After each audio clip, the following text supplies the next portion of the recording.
वक्फ amendment bill 2025।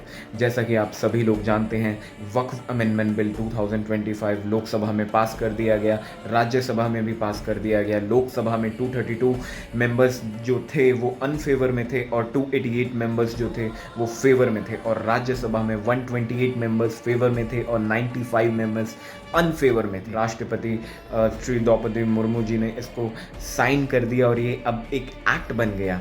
और जो कि वक्फ अमेंडमेंट एक्ट 1995 का अमेंडमेंट हुआ 2013 में, लेकिन उसमें कुछ ज़्यादा खास चेंजेस नहीं हो पाए थे, इसलिए इसको दोबारा अमेंडमेंट किया गया और वक्फ अमेंडमेंट बिल यानी संशोधन कर दिया गया पार्लियामेंट में, और ये एक्ट बन चुका है। लेकिन इसको लाने की क्या ज़रूरत थी, हम ये जान लेते हैं।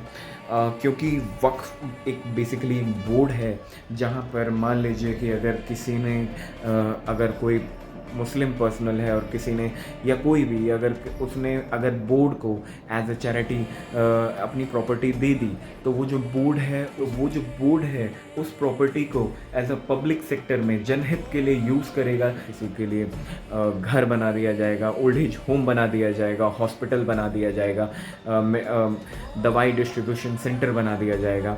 वो मान लीजिए वो बोर्ड लोगों के लिए मेडिकल सेंटर बना देगा, ओल्ड एज होम बना देगा, उसको रिलीजियस पर्पस से बेसिकली यूज़ किया जाएगा। अमेंडमेंट लाने की ज़रूरत क्यों पड़ी? हमें इसलिए अमेंडमेंट लाने की ज़रूरत पड़ी कि ट्रांसपेरेंसी नहीं रखी जा रही थी और कोई ऑडिट नहीं हो रहे थे, कोई सर्वेज नहीं हो रहे थे, कैसे प्रॉपर्टीज़ लिस्ट ऐड ऑन करी जा रही है उसका कोई ऑडिट नहीं हो रहा था। और हमें इस कॉन्स्टिट्यूशनल प्रोविज़न जो थे वो हालांकि उसमें कुछ चेंजेस लाने की ज़रूरत थी, इसलिए इसमें चेंजेस लाया गया।